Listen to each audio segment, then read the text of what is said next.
নমস্কার, আজকের গল্প হচ্ছে দুঃখী যম ও সেজর। এক বৃদ্ধ অতি দুঃখী ছিল, তাহার জীবিকা নির্বাহের কোনো প্রশ্রয় ছিল না। তাদের বনে কাঠ কাটিয়া সেই গ্রীষ্মকালে অতি দিনপাত করিত, এবং গ্রীষ্মকালে একদিন মধ্যাহ্নের সময় সেই কাঠের বোঝা মাথায় করিয়া বনে আসিত। ক্ষুধার সময় পেট জ্বালিত, সময় শাস্তি পাঠিত। প্রখর রৌদ্র সর্বশরী দাগ্ধপ্রায় হয়ে কর্ম হইয়া গিয়েছিল। পথের ধুলা এবং সেই বালুকাতে দুপা পুড়িয়া যাইতেছিল। অবশেষে নিতান্ত ক্লান্ত হইয়া কাঠের বোঝা ফেলিয়া দিয়া সেই বৃক্ষের ছায়ায় বিশ্রাম করিতে বসে কিছুক্ষণ পর সে মনে করিল, ভাবিল, যখন এইটুকু প্রেতভাগ করিয়া বাঁচিয়ে থাকে আমার মরে যাওয়াই ভালো। কেননা আমি মরণ হয় না, কেন আমার মতো হতভাগ্য লোকের মরণ হওয়াই ভালো। মনে দুঃখ অপেক্ষা করিয়াছে চির দুঃখ নিজামকে বলল, আজকে আমি যম, তুমি আমাকে ভুলিয়ে আছো কেন? তুমি শীঘ্র আসো, তুমি আমাকে লইয়া যাও, তাহলে আমার যদি নিষ্কৃতি হয়, আর আমি তোমাকে কেস সহ্য করতে পারি না। তাহার কথা সমাপ্ত হইতে যম বলল, তাহার সম্মুখে দাঁড়াইল। সে তাহার বিকট মূর্তি দেখিয়া ভয় পাইয়া সে জিজ্ঞাসা, কে আপনি, কি জন্য এখানে আসিয়াছেন? তাহাকে বলল, আমি যম, তুমি আমার ডাকিয়েছ, এসেছি। এখানে কি জন্য ডাকিয়েছে বলো, তা এখন কি কি বলতে হবে? মহাশয়, যদি আপনার কোনো দয়া থাকে তাহলে আপনি কঠোর প্রচারটাই আমার মাথা থেকে উঠিয়ে দিন, তাহলে আমি যথেষ্ট উপকার হয়। যম যখন ঈশ্বর হাসিয়া অন্তরিত হইল। কিছু চাইবার পূর্বে তাদের দেখা উচিত। প্রক্রিয়া শোষণ এক শকুনি হাতে বাঁধিয়ে পড়েছিল। প্রক্রিয়া বলে রয়েছিল। প্রক্রিয়া বাঁধরাজ করিয়া দেখিল কাতর হইয়া বিনা বাক্যে শকুনির কাছে বলিল, ভাই ভাই, তুমি যদি আমার দ্বারা করিয়া আমার ছাড়িয়ে দাও, আমি তোমার নিকটে অস্বীকার করিয়া আমার দ্বারা প্রকৃত ভুলিয়া রাজনীতিতে তোমাকে ফাঁদে ফেলিব। বিবেচনা করে দেখো, তুমি এক পক্ষীর পরিবর্তন কত পক্ষী পাইবে। তখনই বলল, আজকে আমি তোমাকে তারপর তুমি আপন মঙ্গলে নিমিত্ত করবে, তুমি আমাকে আত্মীয়দের বিশেষ দিন করে তুমি আমার কোনো কথা শোনো না। কৃপণ কৃপণের গল্প। কৃপণের এক মানে সম্পত্তি ছিল। সর্বদা তাহার এই ভয়ে যে ভাবনা হইতো পাশে তাহার দুস্থরা তাহাকে সম্পত্তি আহরণ করে। এই জন্য তিনি আমি তাহার সন্তান কহিনা চুরি করতে পারবেন, এরূপ কোনো হইতে পারবে অবস্থা তুমি আর ভাবিয়া চলিয়া গেলে। অবস্থা যে পথে সর্বোচ্চ বেঁচিয়া ফেলে এতকাল এখন সোনা কিনিয়া কেন নিবৃত স্থানে মাটিতে পুঁতিয়ে রেখেছে? যদি কিন্তু এইরূপ চিন্তা হতে পারিতে প্রতিদিন তাদের একবার করে আমাকে তুমি দেখিয়ে আসিবে, কেহ যেন আমাকে সন্ধান করে নিয়ে গেছে কিনা। কৃপণ প্রত্যহ এইসব বলতে থাকে, তাহার ভিতরে মনে এই সন্দেহ জন্মালো যে তার এই প্রভুর গুপ্তধন আছে। তবু আমি ওই কোথায় আসে, কোথায় কেন সুযোগে সেই স্থান খুঁজে সোনার তাল খুঁজে বেড়াচ্ছেন। পরদিন যথাকালে কৃপণ গিয়ে বললো, দেখো, কেউ খুঁটিয়া কেউ সোনার তাল ঘুরিয়া গেছে। সে মাথায় পুড়িয়ে দিল। সে চুপি করে হাহাকার করে উচ্চস্বরে গ্রহণ করিতে লাগিল। এক প্রতিবেশী তাহাকে শোকে অনুভূতি করিয়া নিতান্ত হাতর হইয়া জিজ্ঞাসা করল, তুমি এবার সমস্ত অবগত হইল? তুমি যদি অবকরণ আমাকে সে এক খণ্ড ও প্রস্তর স্থানে রাখিয়ে দাও, তাহলে মনে করো যদি তোমার সোনার তাদের পূর্বের মতো পোতা আছে। কারণ যখন স্থির করিয়াছিলে তখন ভোগ করিবে, এতকাল সোনা পুঁতিয়ে রেখেছিলে, ফল এখানে কি পোতা ফল থাকলে এর ফল কি? অর্থ ভোগ না করিলে অর্থ না থাকা দুই সমান, প্রয়োজনের খরচ করার জন্য সমানে দরকারি।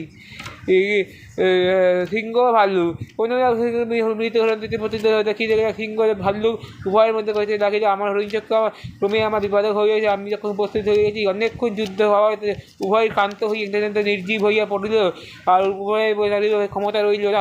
হরিণের মুখ দেখিয়া নির্বিশেষে চলে গেলে। তখন তাহার উপরে বলল, আজকে আমি তোমাকে এখানে নির্বাহ কর সর্বশরীর, সেখানে আজকে আমি নির্জীব করিয়া রাখো এবং আহারে যোগান করিয়া দিলাম। তোমার সে জায়গায় ভাবে কোনো লাভ নেই। বিরুদ্ধ সিংহ। এক সিংহ বিরুদ্ধে দুর্বল হইয়া পড়িয়া সেখানে আজকে, সুতরাং তাহার আর বন্ধ করিয়া দাও এবং সে পরবর্তী গুহার মধ্যে দিয়ে থাকিতে। এই কথা উঠিয়া গেল।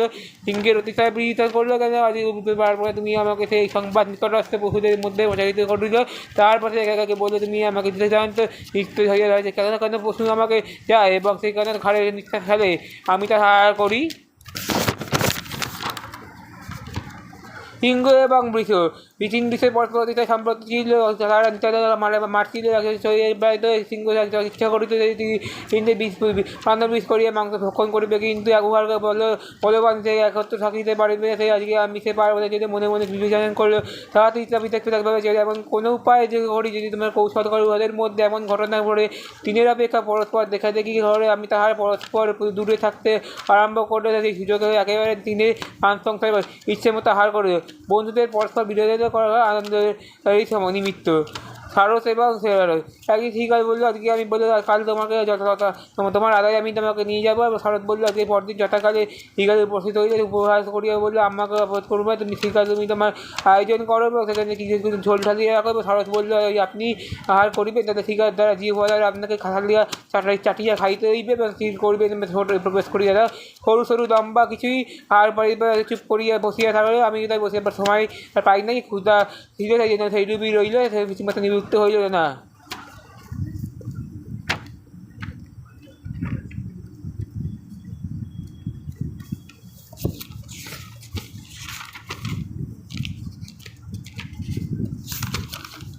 পরে গল্প ওটা হচ্ছে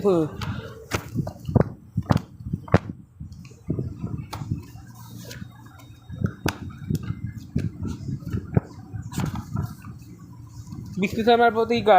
আজ থেকে অনেক বছর কথা, এই সময় দাক্ষিণাত্যে মহারাজে এক নগর বিরাট রাজ্য ছিল। সেই রাজ্যের নাম ছিল অমর শক্তি। তার গুণের কথা বলে শেষ করা যায় না। দাতা হিসেবে তিনি যেমন কল্পতরু, কোনো প্রার্থী এতদিন তার কাছে এলে বিমুখ ফিরে যাননি। একদিন যেমন ছিল বিনয়, জ্ঞানী এবং পাণ্ডিত্য ছিল তেমন বীর যোদ্ধা। এইসব কারণে অন্যান্য রাজ্যে আজকে সম্মান করে। এত বড় রাজা যদি মনে মনে দুঃখী হয় যে আমি তাহাকে তিনি ছেলে অপদার্থ, কিন্তু ছেলেদের নাম দেওয়া হয়েছিল সব মিলিয়ে রাখেছিল বংশ বাহু শক্তি, শক্তি, অনেকগুলি শক্তি ছিল। কিন্তু স্বপ্ন দেখাবে এই তিন পুত্রের মৃত্যু ঘটেছে, এই সাম্রাজ্য গড়ে তোলে তিন পুত্রের কোনো গুণই তাদের নেই, অক্ষাত্য মুখ্য। এই জন্য রাজার চিন্তায় শেষ করে তার মৃত্যুর পর বিরাট সাম্রাজ্য কে দেখবে। রাজা বলে অমরত্ব সদাসভায় বসে রাজ্য পরিচালনা করিয়েছে তিনি বলে অমরত্ব তারা সাহায্য করিয়েছিলেন, কিন্তু রাজ্যকে বিষম দেখে এবং এর কারণ জিজ্ঞাসা করে দিলে উদ্বেগ সঙ্গে। রাজা বলে আপনার অনুমান নয় যে আপনারা সকল লক্ষ্য করবে, তুমি আমাকে আমার চিন্তায় রাত্রে ঘুম হয় না, আমার তিন মূর্খ ছেলের জন্য আমি এই চিন্তা করি যে আমি তোমাকে ভেবেচিন্তে কুলিদের সঙ্গে বেড়াচ্ছি, তুমি আমাকে আমার পরম হিতাকাঙ্ক্ষী, তুমি আমাকে সেই ব্যাপারে সুপরামর্শ দিয়ে সাহায্য করো। পণ্ডিতের বলে অমরবাবু তুমি আমাকে সে নিয়ে চলো, আজকে তুমি যাবজ্জীবন দাহ করবো।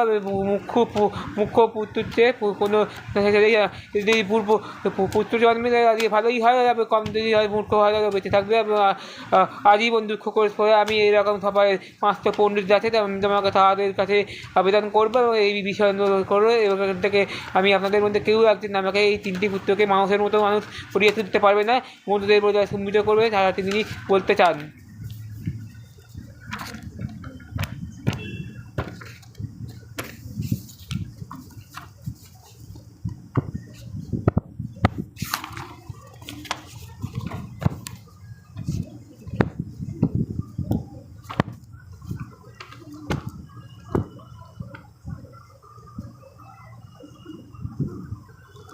পরের গল্পটা হচ্ছে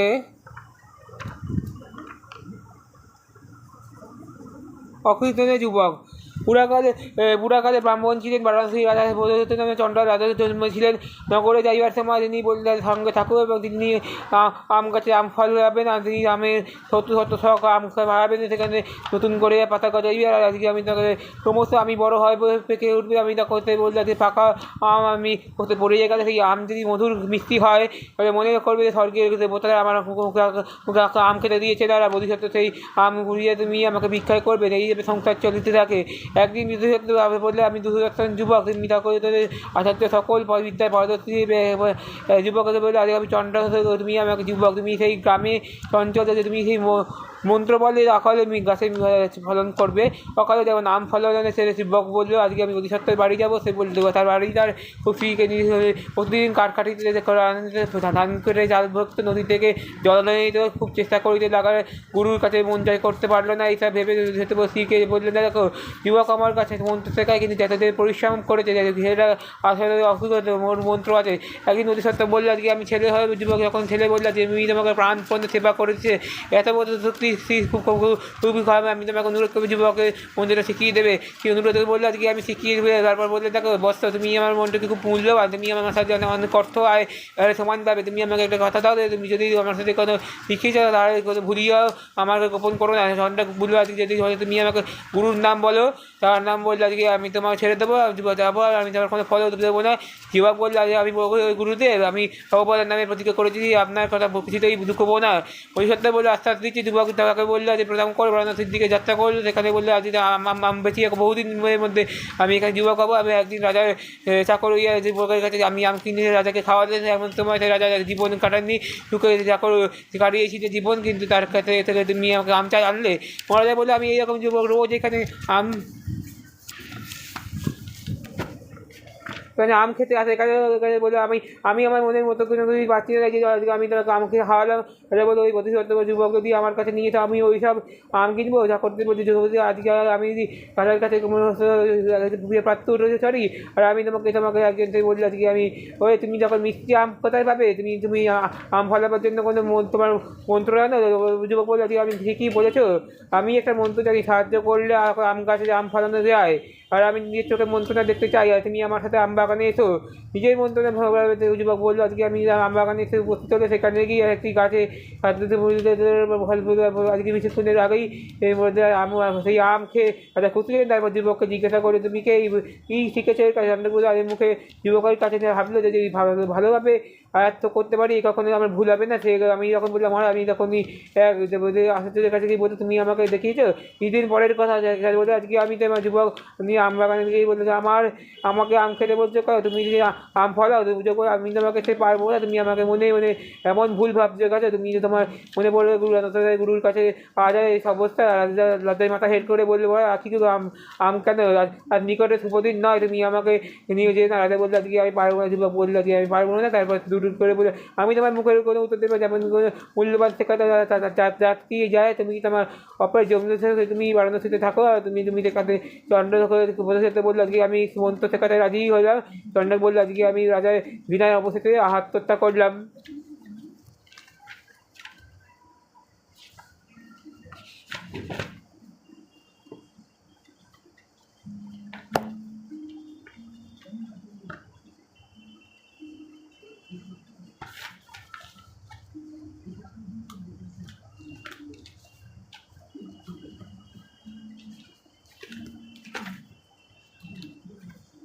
পরের গল্প রামজি সেখানে খেতে পারো না। সেখানে মধুমন্ডলী বিয়ের বয়স হয়ে গিয়েছিল, তারা ছেলে চারিদিকে ভালো পাত্রের খোঁজ করতে লাগলো। একজন সাধারণ দিয়ে তারা বিয়ের বললো গ্রামের কাছে এবং গ্রামের পড়াশোনার জন্য গুরু বাড়িতে কাছে বাড়িতে দুঃখ মধুমন্ডলীদের মা তোমার সাথে বললো আজকে আমি বাড়িতে এসে খেতে হবে। ছেলেদের এমন সুন্দর বাবা মিষ্টি দেওয়া, তার উপরে ছেলের সাথে কারোর সাথে কথা বলে না, বংশে ভালো। তিনি মনে মনে চিন্তা করতে লাগলে মধুমন্ডলী বিয়ে যদি হয় তাহলে আবার বেশ হয়। তাহলে বললে আমার মেয়েকে যদি আমার পছন্দ করো তোমাকে সাথে বিয়ে দেবো, আর আমি মুগ্ধ হয়ে যাবো, আমি তোমাকে রাজি হয়ে গেলো।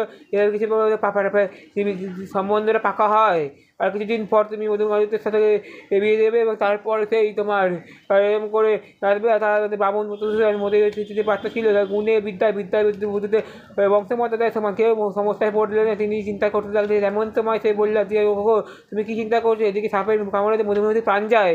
তখন বললে এদিকে ওদিকে 5-6 জন বিশেষ তুমি শেখার জন্য বলে মেয়ের মুখে বাঁচাবে না, এমন কর্তব্য তাই করুন। অল্পক্ষণের মধ্যে মারা গেল। তখন সকালে শোকে করিয়া বলে তখন কেশব ছেলে সে মধুমতি শ্মশানে মৃতদেহ নিয়ে গেল, পুড়িয়ে ফেললো। শোক পাথর হয়ে এসব বললো তার ছেলে আজকে আর কাঁদিবে না। বাচ্চা যখন চলে গেলে আজকে যখন নিবিয়ে হাড়গুলি পরে চুরিয়ে করে রাখলে দিতে পারে। ওই শ্মশানে এক পাতার কুটুরে পানি চিতা সাজিয়ে শাড়িগুলোকে জগৎ পুড়ে ঘরে রেখে যোগাভ্যাস করতে লাগলো। যোগাভ্যাস একদিন বামুন দেখলো, একদিন দুপুরবেলায় ব্রাহ্মণ বাড়ি এলো। সেই বললো আপ্যায়ন করতে খেতে ভালো। ব্রাহ্মণ বললেন যে পরিবেশে প্রদান করতে লাগলো। এমন সময় সেই পান পেলে ছেলে মাকে আরাধনা করতে লাগলো। ব্রাহ্মণ ছেলেকে নানাভাবে শান্ত করতে লাগলেন। তিনি বললে আজকে আমি ছেলেকে এমন ব্রাহ্মণস্থিতি হয়ে ছেলেকে চিন্তা খাবার পরিবেশন করতে লাগে, ছেলেকে পুড়ে ছাই হয়ে গেল। একদিন বললেন চিন্তা ব্যবহার করে আজকে যখন নারায়ণ বলতে সেখানে খাওয়ার পাত্র ছেড়ে তুমি হাতে দেবে তুমি। তাই ব্রাহ্মণ বললে কী হলো খাওয়া বন্ধ করলে কেন? ব্রাহ্মণ বললো যেমন খাওয়া যেমন রাক্ষসের মতো মা আছে সেখানে কী করে খাই বলুন তো? একটু হেঁটে বললো আজকে আমি পুঁথি করিয়া রাখবো, তুমি আমাকে দেখিতে প্রাণ ফিরে পেলে। আমার মাকে যাতন করতে শুরু করলে। আমাদের মনে খাওয়া করে মনে মনে চিন্তা করতে লাগলো। এই পুঁথিতে বিরোধী বনি মনটা যে জানতে পারলে মধুমতি আবার মাছিয়ে চলে যাবে। যাবে না, তাহলে এই কারণেই হোক এটাকে হাতাতে হবে। এইভাবে কথা ভাবতে রাস্তা কাটে গেল এবং সেখানে গভীর রাতে সবাই যখন খেলে শুয়ে পড়েছে তখন বললো আর কি ঘর থেকে পুঁতিটা নিয়ে এসো। নিঃশব্দে বেরিয়ে গেল। কিছুক্ষণ পর সে শ্মশানে গিয়ে এসে বলতো দুজন পাতা খুঁজুরে বসে যোগ অভ্যাস করছে, এমন সময় বিক্রম সেখানে উপস্থিত হলো। তখন 3 দিন আগে ব্রাহ্মণ বললো যে আমি মৃত সম্পর্কে শিখেছি, তোমার হাড় আর এইগুলো একসঙ্গে বড় আজকে নদী বাঁচিয়ে তুলে দিতে পারবে। তারা বললো আজকে হাড় জোগাড় করো। আমি তখন বললো আজকে আমি তোমাকে জব করতে লাগলে এবং সে বললো আজকে আমি ছাই হারে সেখানে মধ্যে মধ্যে সুন্দর দেহ আবার জীবন্ত হয়ে উঠেছে এবং সে বললো আজকে অধীর তুমি আমাকে বিবাহ করবে, আমি তোমাকে বেঁচে থাকবে। তাদের মধ্যে ঝগড়া বেঁধে গেল। এমন সময় গল্প শেষ করে বললো মহারাজ জিজ্ঞাসা করো বলো মধুমালতী কার সঙ্গে বিয়ে হওয়া উচিত। বিয়ে হওয়া উচিত একমাত্র মধুসূদনের। সে এতদিন পাতাকে উঠে শাসনের পাশে হয়েছিল। এবার বললো যদি হাড়গুলো একসঙ্গে হাড় দিয়ে না ব্যবহার করতে মৃত সঞ্জীবনী মন্ত্রী নাই পড়তো তাহলে কী করে মধুমালতী প্রাণ বেঁচে দেয়। বিক্রমাদিত্য বললো দেখো বিক্রমাদিত্য ছেলে করে আজকে যখন বামন বাপ করে যায় মধুমতি বিয়ে দিতে পারবে না। যদি বাকি ছেলে বলতে এই ছাই সংগ্রহ করেছে ঘুরে ঘরে বসে এতকাল অনেকক্ষণ অপেক্ষা করেছে, তাই তার সঙ্গে মধুমতি বিয়ে হওয়া উচিত।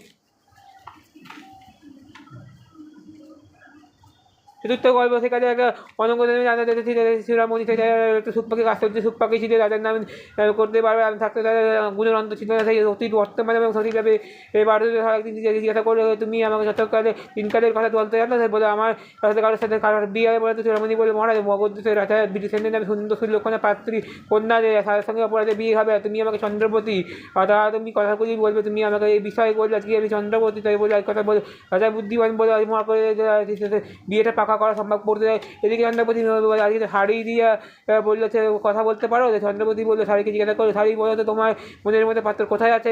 শাড়ি বললো আজকে আমি ভোগপতি নগরের রাজায় অনঙ্গ সেনের তোমার বিয়ে হবে। এই ঘটনা অল্প দিনের মধ্যেই সে দূর হয়ে মগধের ভগবান জিজ্ঞাসা করলে রাজা বললো খুশি মনে এই সব প্রস্তাব বলে আমি অনেক দ্রব্য সামগ্রী দিয়ে বিয়ে পাকা করতে তার সঙ্গে বেড়াতে এইভাবে ভালো দিন থেকে মগধে নিয়ে গেলে চন্দ্রপতি বিয়ে দিয়ে নিজের রাজধানী ফিরে এসে দিকে দিকে দিকে দিন কাটাতে লাগলো এবং বললো শ্বশুর বাড়িতে আসে তো ওই হাড়েই বোনের স্বল্প এই চন্দ্রপতির বিষয়ে আলোচনা করছে। যখন রাজাকে বললো আমি দেখো আমি বিয়ে যখন করে যখন তুমি আমাকে আমার ইচ্ছা যে আমার বিয়ে পাত্র বিয়ে দিই আমি কী হবে রাজার ইচ্ছায় যদি বিয়ে দিই আমি শাড়িকে বিয়ে দেওয়া খাঁচায় রাখা হলো। খাঁচায় সর্ক শুরু হলো। শাড়ি বললো পুরুষের পরে সত্যবাদী মিথ্যাবাদী অধর্মী এবং সেই আমার ভয় ভালো লাগে না। টুকরুকে বললে মেয়েদের কথা বলে আর অবস্থা সে বলে মিথ্যে কথা বলে সে পটু বললো আজকে আমি তোমার মিছিয়ে তর্ক করে বিরক্তি সৃষ্টি করছে। কারণ শাড়ি বললো আজকে আমি তো মিছিয়ে করো নয় পুরুষের অধর্মী শুনুন একটা গল্প বলি। সেই বলে তোমার আকাশে হয়ে গেল।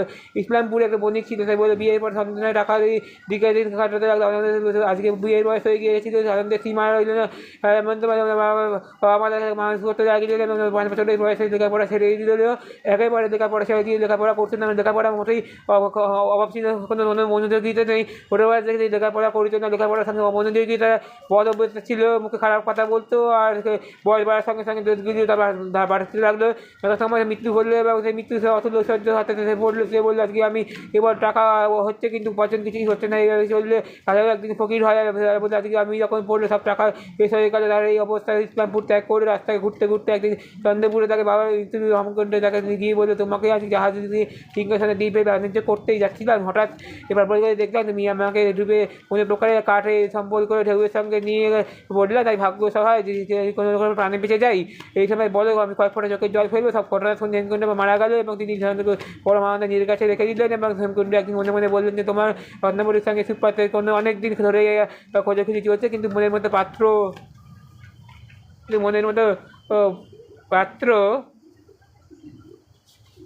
ওদের মধ্যে পারতে পারছে না। আজকে আমি যখন সমস্ত টাকা নিয়ে আসছি তুমি আমাকে ঠিক সঙ্গে খুবই পছন্দ। আজকে তখন তুমি আমাকে নিয়ে তুমি তারপরে ভালো দিন থেকে বিয়ে দিলে এবং বিয়ের পর সুখে দিন কাটাতে লাগলো। এরকম করে দিন কাটাবার এক জীবনে একঘেয়ে জীবনে ভালো লাগলো না, আগেকার জীবনে শৃঙ্খলকার জীবন হাতটা নিতে লাগলো। দিকে বলতে দেখো অনেক দিন থেকে আমরা আত্মীয় স্বজন ছেড়ে আছি, আমার একবার যাওয়া উচিত।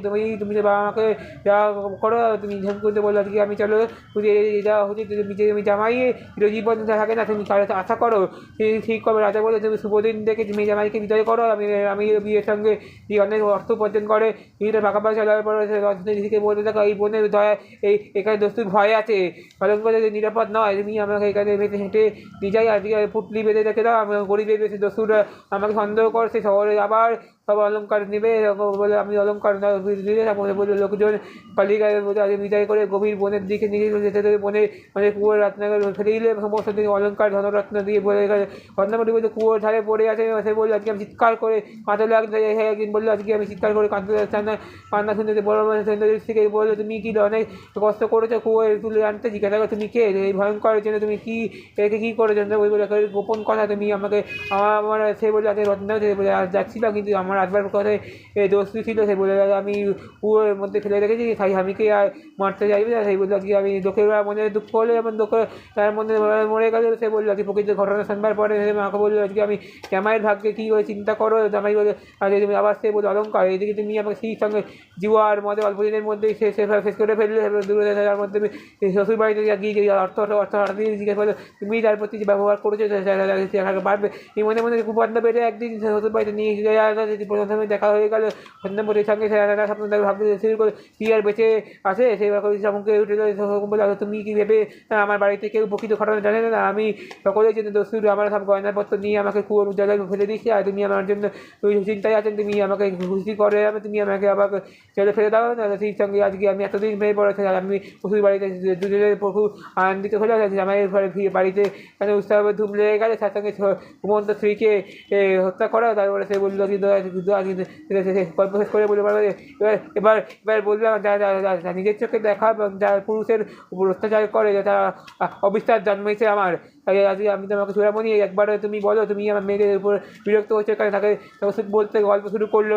পাঞ্জি বলতে ধীনতা ছিল সেই মনের কথা বললো আজকে আমি সকলের প্রান্ত অন্তরঙ্গপুর সংযুক্ত সে বললো কিছুদিন পর সে রেজিস্ট করে তুমি আমাকে নিয়ে চলো অনেকদিন চলে গেলে সেই নিজে ঘরে অধৈর্য জয়শ্রী বললো আজকে অন্যদের ভালো সংসার নেই আজ একদিন থেকে ধুয়ে প্রার্থনা মনের কথা প্রকাশ করতে সত্যি বলে আজকে হইতে ধরো ভগবান মুক্তি চাইবেন তুমি স্বামীকে ফিরে পাবে এবং জয়শ্রী সবাই এক কথায় বললো তুমি আমাকে সেই সময় ছুটে যুবক সুরাজ বগিমাগিয়ে এই পদ দিকে আছে তুমি আমাকে সেখানে জয়শ্রী বললে যদি আমাকে বিয়ে করতে চাও তাহলে তুমি আমাকে সুখী খাও আর আমি এই জয়শ্রীর কথা মনে পড়ে তুমি আমাকে স্বামীর উপরে নিয়ে রেখো কিছুক্ষণ পর সেই ব্যক্তি বলে শ্বশুর বাড়িতে নিয়ে যাবে অন্যদিন মধ্যে জানার পর সমদত্তর সঙ্গে তার স্ত্রী খুবই খুশি হলে মোটেই খুশি হলেন না তিনি বাড়িতে রাত্রিবেলা বাড়িতে খাইয়ে দাঁড়িয়ে অসুস্থ ধুতে পাঠা দিলেন সেখানে বললে আজকে জয়শ্রী ইচ্ছা করছে যে মায়ের বলে যে মাথা পেতে ঘুমিয়ে স্ত্রীকে বললো তুমি আমাকে অন্য সুন্দর উপহার দিয়েছে তুমি আমাকে নিয়ে যাওয়ার তখন স্ত্রী খুবই অসুন্দর অগত্যা শুয়ে পড়লো এবং রান্তার সাথে ঘুমিয়েও পড়লো এবং সেই জয়শ্রী যখন বললো আজকে আমি ভালো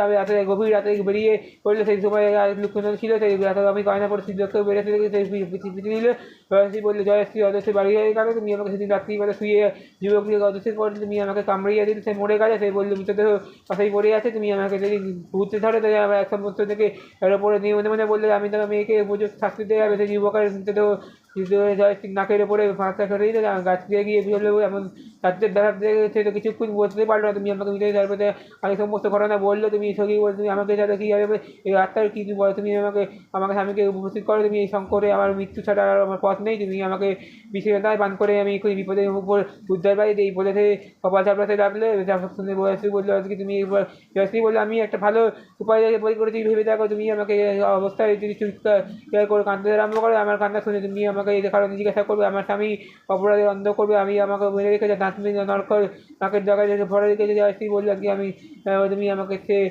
বললে আমি যে স্বামী শুয়ে পড়ে আছে ঘরে হামো করে কাঁদতে লাগলো এবং সে বললো মা গো আমি স্বামীকে হালকা করে আসে বললে আমি পারবো না তুমি আমাকে জয়শ্রী বলতে চুপ করে ঘরে বসে থাকো মায়ের নাক কেটে দেবে সমস্ত গায়ে কপালে রক্ত ভাসবে তেমন সকলে ব্যস্ত হয়ে যে কারণ জিজ্ঞাসা করলো তখন শুনে বেচারা জামাই ঘুম ভেঙে গেলো ইতিমধ্যে ঝামেচা খেয়ে নেবে সে বললো জয়শ্রী বললো আজকে আমি দেখবো না এক্ষুনি আমাকে কী করেছে পরদিন সকালে শ্বশুর কোমর থেকে সাপ বার করলো আগে বিচারপতিকে সামনে দরকার বিচারপতি জয়শ্রীকে জানলে তুমি আমাকে আদেশ করবে না তুমি আমাকে মানবতায় সেই বললে বিচারে অনুরোধ করবে না বিনা জায়গাটা আমাকে লোকের কাছে হচ্ছে এবং সে চিৎকার করে দিচ্ছে হুজুর আমি কি আপনাকে সমস্ত কিছু শাস্তি দিতে পারি অনুরোধ আপনি আপনার ন্যায় যদি করুন তাহলে আমি এই কথায় বিশ্বাস করবেন না সেখানে বললে আজকে প্রকৃত ঘটনা চাইলে চলে জয়শ্রী বাড়িতে চলে গেলে বললো আজকে আমি যখন মরা মানুষটিকে দেখতে পেয়ে সে বললো আজকে নাকের ডগায় জায়গা নিয়ে গেল তখন সে চলে ছেলের মতোই নিজেই বলে তুমি আমাকে জয়শ্রী মাথা মুড়িয়ে ঘোল ঠেয়ে দাও আর উল্টো খাতা সময় আদেশকে করে সেখানে বললো সে চেষ্টা করবে পুরস্কার দেবে। গল্প শেষ করে বললো মহারাজ বলে আমি তোমাকে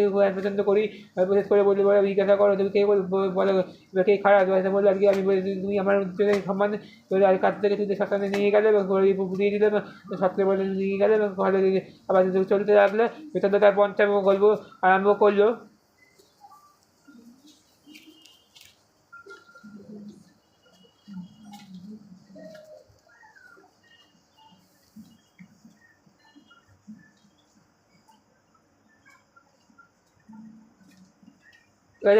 বলে তুমি আমার মতো ইচ্ছে মতো কথা তুমি আমাকে ভক্তি পালন করে যদি আমার মনের মতো প্রার্থনা ইচ্ছা পূরণ করছে তুমি আমাকে আজকে তুমি আমাকে বলবে তুমি মুগ্ধ হয়েছে আইবে বললে আজকে আমি তুমি অক্ষের প্রাণ তুমি আমাকে যাও তুমি আমাকে আমার পুত্র দেখবে তুমি আমাকে ইচ্ছা করবে তুমি আমাকে সেই স্বভাব করবে আর সেই নিয়ে যাবে তুমি আমাকে সেখানে নিয়ে যাবে।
উঠানে জলদেব বোধ ওদিন মুখে উঠানে বোধ আজকে আমি জন্মের মতো হারাইলাম এই ভাবিয়ে সে দুঃখ করে মেয়ে বোধে উচ্চস্তরে করে আর তুমি অতিথি দেবী সম্মুখে উপস্থিত করে জিজ্ঞাসা করে তুমি কি জন্য সে বলে নিবেদন করলে জলদেবতা আমাকে মগ্ন করবে চারিদিকে দেখো তুমি আমাকে কর্ণের মুখ দিয়ে তুমি নিকটে আসলে দেখা তুমি আমাকে সে বলে মহাশয় যদি আমার কোঠায় নয় তুমি যদি আসতে জলে ফেলে দাও তাহলে আমি রাজপুতের কোঠায় যেতে হয় সম্মুখে আসিয়ে জিজ্ঞাসা করে তুমি কি কোঠায় সে বলে না মহাশয় আজকে যদি আমাকে কোঠায় নয় তুমি পুনরায় জলে নিমগ্ন করো এবং তার লঘুময় হয়ে গেল। সে জিজ্ঞাসা করলে তুমি কি কোঠায় তুমি আমাকে তারপর আল্লাহ করবে তুমি মহাশয় আমার কোঠার নয় তুমি আমাকে দুঃখ আমি তুমি পারবো যাতে আশা ছিল আগে বলে আশায় অনুগ্রহ পাইলে আমার জন্মের মতো আমি কিনি তাকে জলদেবতা বলে নিজের কোঠায় আহার করো তারপরে নিজের স্বপ্ন নিশ্চয় ধর্ম পড়ান সেই জন্য তোমাকে বলে অতিশয় সন্তুষ্ট করেছে এই বলি গুণের স্বরূপ জিজ্ঞাসা করলে আজকে আমি দুইখানি এই অন্তরিত হইলাম সেই দুঃখী অবাক হয়ে জিজ্ঞাসা করলেন তুমি আমাকে অনন্তরে গিয়ে গিয়ে এই প্রতিবেশীর নিকটে গিয়ে সবিশ্বাসে বললে সকলে সব কথা শুনলো এবং সে চুপ করে কাছে তলায় বসে রইল। জলে ডুবিয়ে দিল।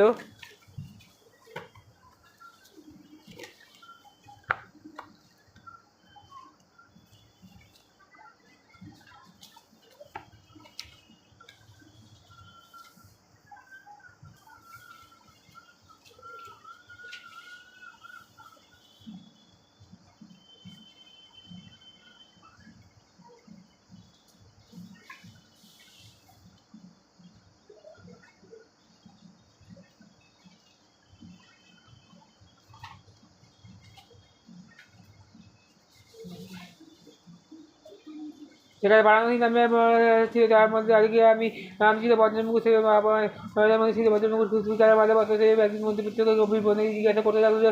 বনের মাঝে এদিক ওদিকে ঘোরার বলতে বলতে খুব সুন্দর সরোবর জায়গা, তার জলে হাত খেলা করে, জলচর পাখিরা সেখানে ঘুরে বেড়াচ্ছে, মৌমাছিরা গুনগুন করে গান গাইছে, সে কোকিলরা সে অন্যান্য পাখিরা গান গাইছে, বড় সুন্দর জায়গা, মিষ্টি সাঁতারে হাতে মিশে ঘুম এসে যায়। সে বললো আজকে আমি একটা বকুল গাছে হাতাতে, তারপরে বড় বড় সামনে জলে ঘুরলে, সে বললো শিব মন্দির থেকে পুজো করতে করতে শিব মন্দির পুজো হয়ে গেলে প্রণাম করে বললো বেরিয়ে এলো।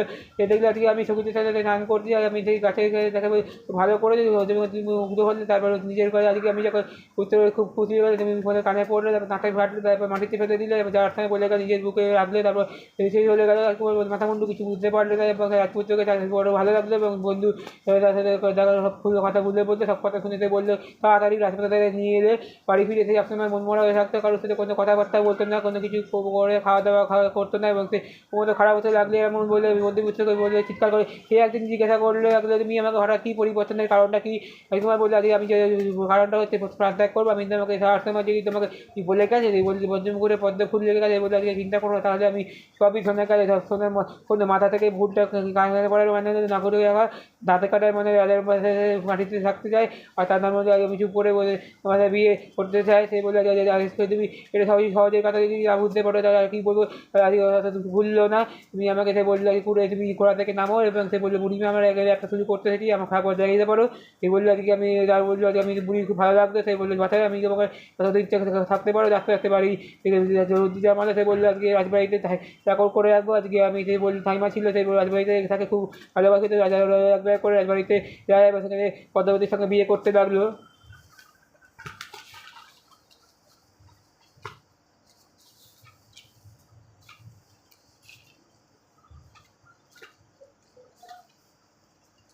পঞ্চম গল্প হারানো করে যখন একটা পঞ্চম গল্প ছিল, হরিদাস সে বললো আজকে আমি মহাদেব পেতে বলে সুন্দর মেয়ে ছিল, সে বললো মেয়েটাকে হয়ে যাচ্ছে খুব পাত্র ছিল না।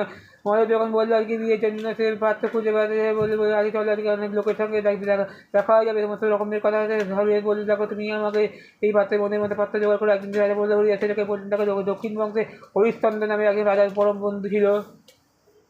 কর্মবন্ধু ছিল, সে বলে দিন হলে আমি সংবাদ পাচ্ছি না, তুমি হরিদাসকে জিজ্ঞেস করো তুমি শুভ সংবাদ নিয়ে আসো।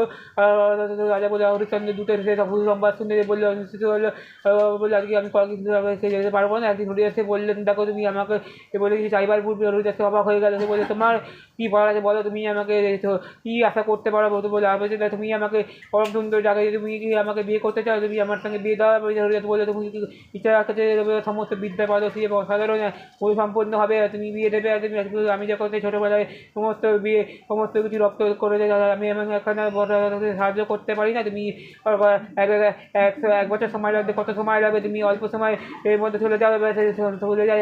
বললো আজকে আমি কথা দিয়ে চলে গেছে, বললো আজকে অনুমতি হরিদাস আয়োজন করতে যাবে অদিন সাথে। আমি বললো আজকে আমি উভয়ে অল্প সময়ের মধ্যে ধারা চলে এলাম। হরিদাসকে অনুপস্থিত দেখে সে বললো পুত্র গুণের মুখ দেখে তার কথা জিজ্ঞেস করে হরিদাসকে বললো ফিরে যাওয়া এবং বিয়ে দিয়ে দেওয়া। সে বললো এখন হরিদাস বললো থাকতে পারো। হরিদাস বললো আজকে আমি থাকতে হচ্ছে কি বললো, হরিদাস বললো তুমি আমাকে মনে মনে এমন চিন্তা করো, তুমি একজন বিষম অসাধারণ গুণের অধিকারী, তুমি একে ত্যাগ করে এবং তাকে আগে যা হবে তাই বুঝতে গ্রহণ করবে।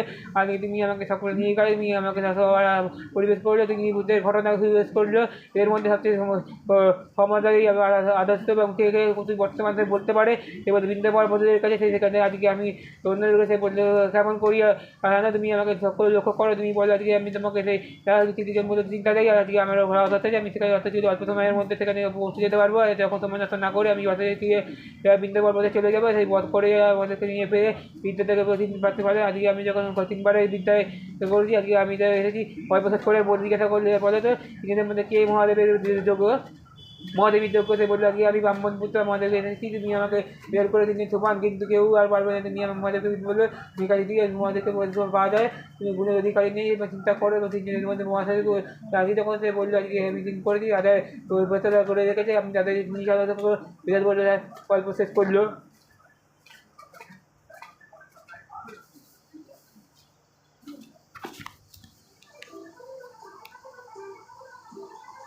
নমস্কার, আজকের গল্প হচ্ছে দুঃখী যম ও সেজর। এক বৃদ্ধ অতি দুঃখী ছিল, তাহার জীবিকা নির্বাহের কোনো প্রশ্রয় ছিল না। তাদের বনে কাঠ কাটিয়া সেই গ্রীষ্মকালে অতি দিনপাত করিত, এবং গ্রীষ্মকালে একদিন মধ্যাহ্নের সময় সে কাঠের বোঝা মাথায় করিয়া বনে আসিত। ক্ষুধার সময় পেট জ্বালিত, শীতের সময় ছাতি বাড়িত। প্রখর রৌদ্র ঘরে বসরি দগ্ধপ্রায় হয়ে কর্ম হইয়া গিয়েছিল। পথের ধুলা এবং সেই বালুকাতে দুপা ফুরিয়া যাইতেছিল। অবশেষে নিতান্ত ক্লান্ত হইয়া কাঠের বোঝা ফেলিয়া দিয়া সেই বৃক্ষের ছায় বিশ্রাম করিতে বসে কিছুক্ষণ পর সে মনে করিল, ভাবিল, যখন এইটুকু প্রেতভাগ করিয়া বাঁচিয়ে থাকে, আমার আগে মরে যাওয়াই ভালো। কেননা আমি মরণ হয় না, কেন আমার মতো হতভাগ্য লোকের মরণ হওয়াই ভালো। মনে দুঃখ অপেক্ষা করিয়াছে চির দুঃখ নিজামকে বললে, আজকে আমি যেও, তুমি আমাকে ভুল দিয়ে আছো কেন? তুমি শীঘ্র আসো, তুমি আমাকে লইয়া যাও, তাহলে আমার যদি নিষ্কৃতি হয়, আর আমি তোমাকে কেস সহ্য করতে পারি না। তাহার কথা সমাপ্ত হইতে যেমন বলল, তাহার সম্মুখে দাঁড়াইল। সে তাহার বিকট মূর্তি দেখিয়া ভয় পাইয়া সে জিজ্ঞাসা খেয়ে, আপনি কি জন্য এখানে আসিয়াছেন? তাহাকে বলে, আমি যেম, তুমি আমার ডাকিয়েছ, আসেছি। এখানে কি জন্য ডাকিয়েছে বলো?